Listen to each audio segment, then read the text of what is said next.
Polres Badung merilis penangkapan pelaku pengeroyokan Adi Putra Krismawan hingga tewas, yang terjadi di Jalan Raya Sempidi Dalung, Banjar Uma Gunung Kelurahan Sempidi Mengwi. 5 pelaku, yakni Roni Saputra 23 tahun, Bima Fajar Hari Saputra 18 tahun, AM 17 tahun, Ahmad Hilmi Mustafa 25 tahun, dan Oksha Yusuf Bahtiar 21 tahun, ditangkap di wilayah Denpasar dan Badung, pada Minggu 21 Januari 2024. Penangkapan juga dilakukan di wilayah Lumajang dan Jember, Jawa Timur, pada Sabtu 20 Januari 2024. Beberapa pelaku lainnya masih buron. Pelaku ini merupakan anggota pencak silat rantauan, dan mereka mengira korban merupakan lawannya. Padahal korban dikeroyok hingga meninggal, bukan anggota perguruan bela diri. Kabid Humas Polda Bali Kombes Pol Jensen Avitus Panjaitan, didampingi Kapolres Badung AKBP Teguh Priyowasono, dan Kasat Reskrim AKPI Gusti Nyoman Jaya Widura, pada Selasa 23 Januari menjelaskan, para pelaku melakukan penganiayaan secara bersama-sama terhadap korban, menggunakan pisau, pecahan kaca, dan benda-benda tumpul lainnya, serta ada yang menggunakan tangan kosong. Motif dari kejahatan tersebut adalah terjadinya penganiayaan terhadap korban, merupakan korban target salah sasaran. Kombes Jensen menegaskan, para pelaku ini menargetkan beberapa anggota, salah satu kelompok pencak silat rantauan di Bali. Para pelaku juga anggota kelompok pencak silat rantauan di Pulau Dewata ini. Namun kedua kelompok pencak silat tersebut bermusuhan. Ya, berkesempatan kita akan merilis kasus tindak pidana penganiayaan secara bersama-sama yang mengakibatkan meninggal dunia. Rekan-rekan sekalian, pada tanggal 16 Januari sekitar pukul 12 yang lalu, ya, kita sama-sama dikejutkan dengan peristiwa ditemukannya atau adanya peristiwa pengeroyokan yang mengakibatkan korban meninggal dunia di Sempidi. Kemudian Polres Badung, Pak Kapolres, dan di backup langsung Direktur Reskrimum Polda Bali, ya, Reskrimum Kapolda. Akhirnya kita berhasil mengungkap motif dan sekaligus menangkap para pelaku. Nah, hingga saat ini, ya, sudah 5 pelaku yang berhasil kita amankan. Kemudian dari 5 pelaku tersebut, ya, salah satu tersangka masih di bawah umur, ya. Kemudian ini juga kita akan kembangkan lebih lanjut nantinya. Diduga, ya, dari peristiwa yang ada di lokasi dan keterangan saksi-saksi kita sedang kembangkan. Kelompok yang terlibat yang melakukan penyerangan atau pengeroyokan tersebut diperkirakan berkisar 12 sampai 17 orang, ya. Jadi ini nanti akan dikembangkan, ya, sedang didalami teman-teman dari Ditreskrimum Polda Bali dan tentunya Polres Badung untuk menindaklanjuti. Kemudian nanti akan secara detail Pak Kapolres akan menjelaskan kronologis maupun langkah-langkah yang sudah dilakukan dan akan dilakukan. Namun hal yang perlu saya sampaikan, ya, dengan terjadinya peristiwa yang menimpa saudara kita, tentunya kami dari pihak kepolisian yang pertama-tama mengucapkan turut berduka cita dulu terhadap keluarga korban, dan ini kita harapkan peristiwa ini tidak boleh terjadi kembali, ya, khususnya di wilayah kepolisian Polda Bali. Nah, ini tentunya harapan kita agar ini tidak terjadi, peran serta, ya, dari seluruh masyarakat, orang tua, ya, untuk bisa bersama-sama kita menjaga Kamtibmas. Gitu, ya. Jadi kita menyesalkan peristiwa tersebut, dan Polri, Polda Bali, Polres Badung sudah melakukan langkah, dan tentunya bersama-sama kita mencegah tidak boleh terjadi lagi peristiwa yang sama.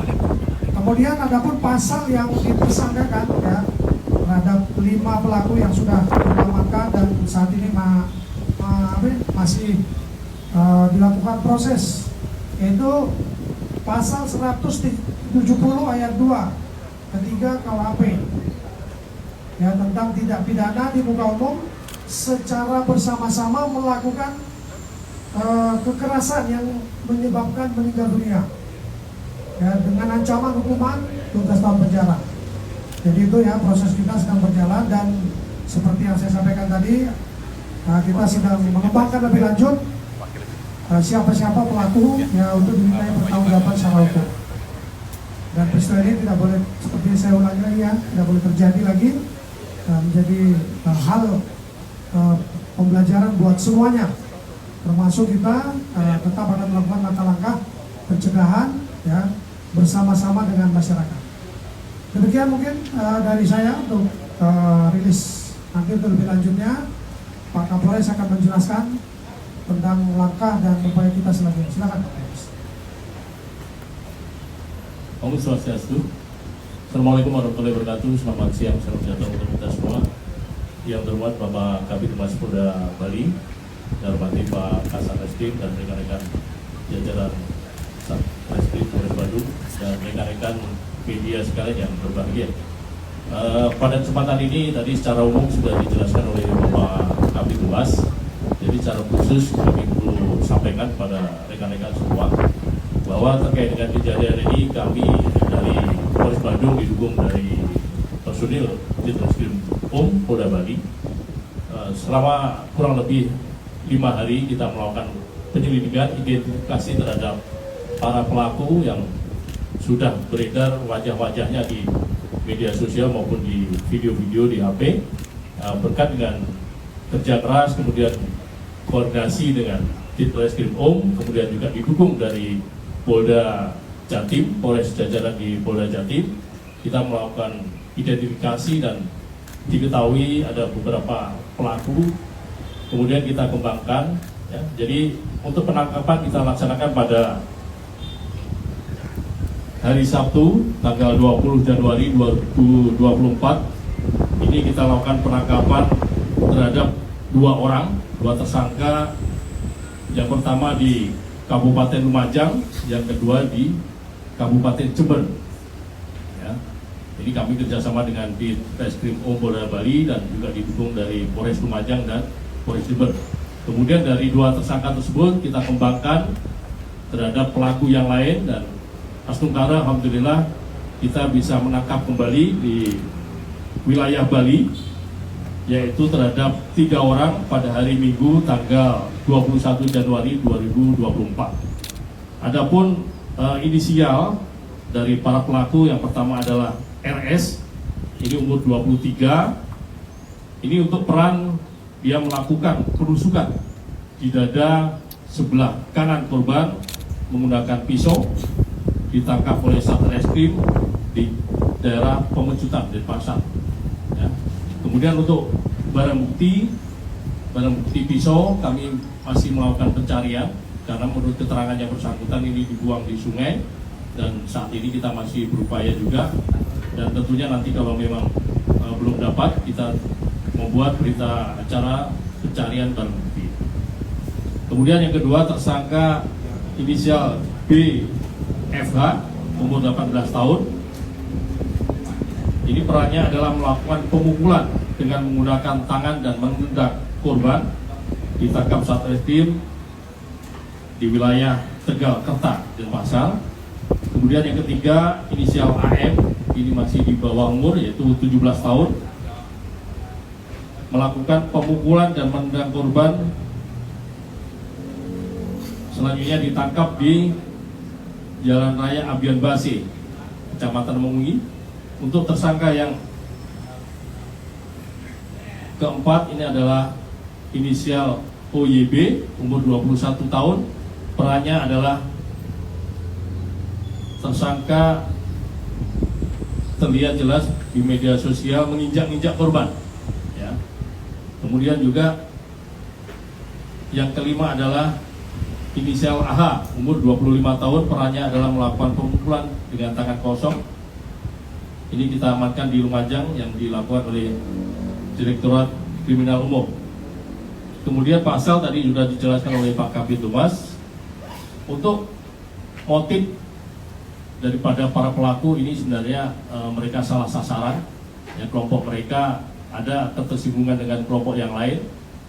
Namun dikira ini adalah kelompok yang menjadi target mereka, ternyata kelompok itu bukan, dan karena menggunakan baju yang mirip dengan kelompok yang menjadi target mereka, akhirnya korban ini dikejar dan sampai dia jatuh menabrak tiang listrik dan akhirnya dilakukan penganiayaan secara bersama-sama dan akhirnya meninggal dunia.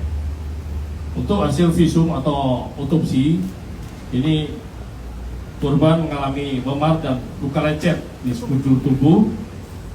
Kemudian salah satu luka tusuk, ini sangat fatal, di dada sebelah kanan, selebar 3 cm dengan kedalaman 14 cm, tembus hingga menuju ke paru-paru dan jantung korban. Itu hasil otopsi. Kemudian untuk barang bukti yang kita amankan, baik dari TKP kemudian dari para tersangka, ini antara lain di TKP adalah di antaranya barang bukti yang digunakan oleh pelaku melakukan penganiayaan, ada kaca, ada juga pot bunga, kemudian ada beberapa barang bukti yang lain. Kemudian barang bukti yang disita dari para pelaku, ini 2 unit sepeda motor yang digunakan saat melakukan pengeroyokan, kemudian 3 helai pakaian berupa jaket hoodie yang digunakan oleh para tersangka pada saat melakukan pengeroyokan. Yang berikutnya 5 handphone milik para tersangka, kemudian 1 lembar bukti screenshot gambar yang berisikan foto tersangka sedang membawa pisau gitu, yang digunakan oleh pelaku untuk melakukan penusukan tersebut. Saya kira itu teman-teman, secara khusus saya sampaikan. Silakan nanti manakala ada yang ditanyakan, silakan. Dan apa alasannya dia menusuk? Padahal kan bisa dibilang tadi di korban sudah terjatuh. Jadi seperti yang saya sampaikan tadi bahwa mereka ada target terhadap kelompok, ya, sehingga mereka mengira bahwa korban ini adalah yang ditargetkan oleh mereka. Ya, kemudian mereka sudah memang membunuh itu dalam pisau. Mereka tujuannya menganiaya. Untuk penggunaan pisau ini bagian dari tindakan penganiayaan tadi. Para tersangka ini masuk grup apa gitu, yang kualitas juga tersangka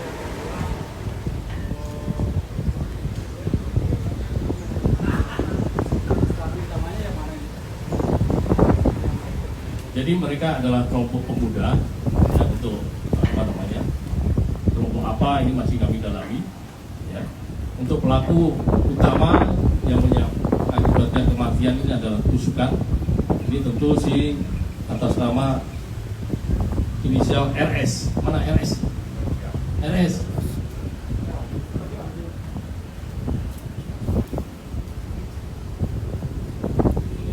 Ini yang melakukan penusukan.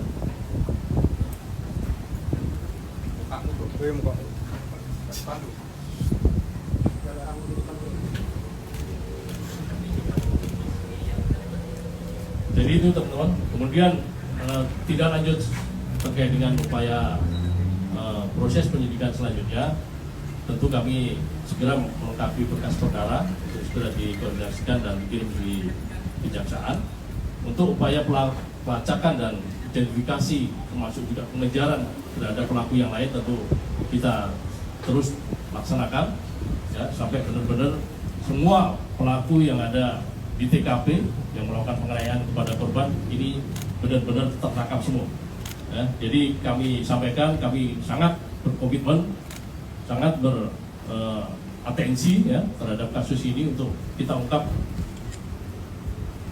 benar-benar sampai dengan para pelaku yang memang melakukan penganiayaan waktu itu. Yang masih dalam pengejaran itu ada berapa? Ada beberapa orang yang kita identifikasi berdasarkan keterangan dari para pelaku, ya. Ada 12 orang. Jadi yang kami untuk melakukan identifikasi dan pengejaran ini kurang lebih ada 5 lagi. Nanti kita rilis kembali kalau mereka sudah tertangkap.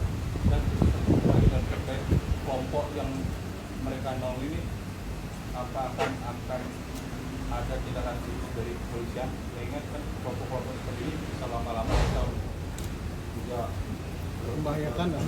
Ini ormas. Bukan.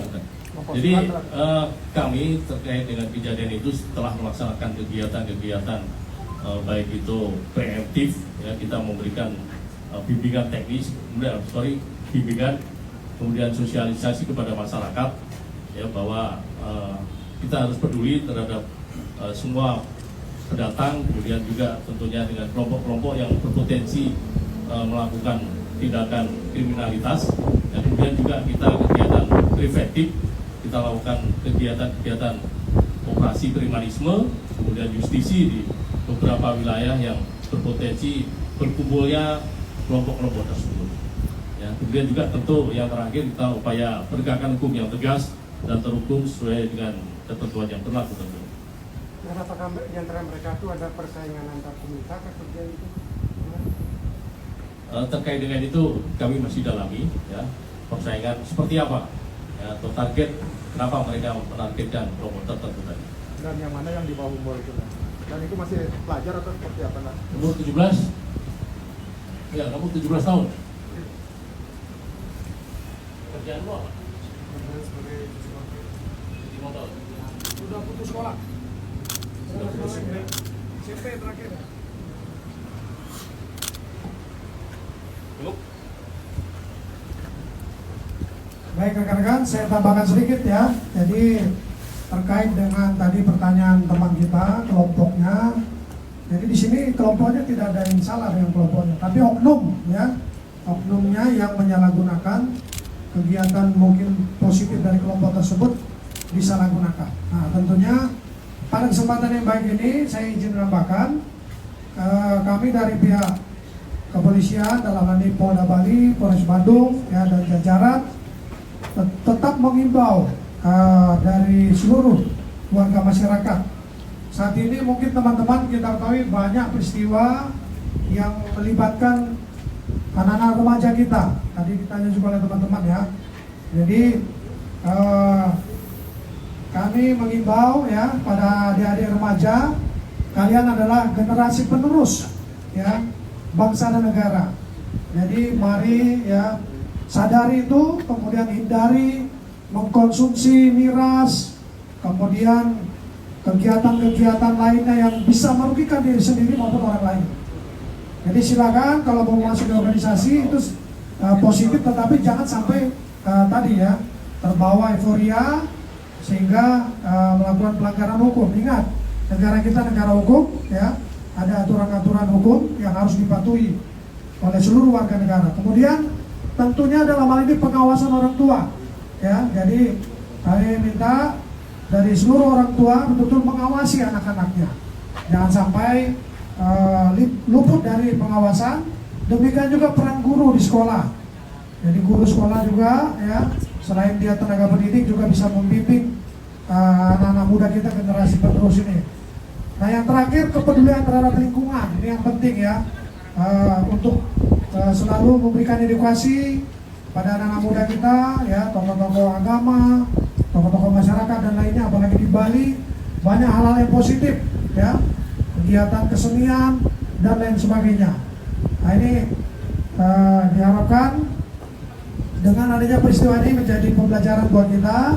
Dan sekali lagi kami pihak kepolisian berharap tidak ada hal-hal yang pelanggaran hukum lagi yang dilakukan, khususnya adik-adik kita generasi muda ini ke depannya. Dan kami ya yang terakhir mengucapkan terima kasih kepada rekan-rekan media. Ini luar biasa ya peran serta teman-teman media untuk bisa memberitakan dan mengedukasi masyarakat. Jadi tolong benar-benar kita tangkal bersama isu-isu hoax yang dapat meresahkan masyarakat, dan pastikan apabila ada peristiwa-peristiwa pidana yang teman-teman ketahui, berikan informasi ke kami untuk bisa segera ditindaklanjuti. Apalagi saat ini ya di masa pemilu, kita sebentar lagi akan menyambut pesta demokrasi, dan ini rangkaiannya mari kita jaga bersama agar Bali tetap ajak dan keamanan Kamtipmas di Bali tetap terjaga. Demikian teman-teman, terima kasih atas perhatiannya. Kertanegara Bali Post melaporkan.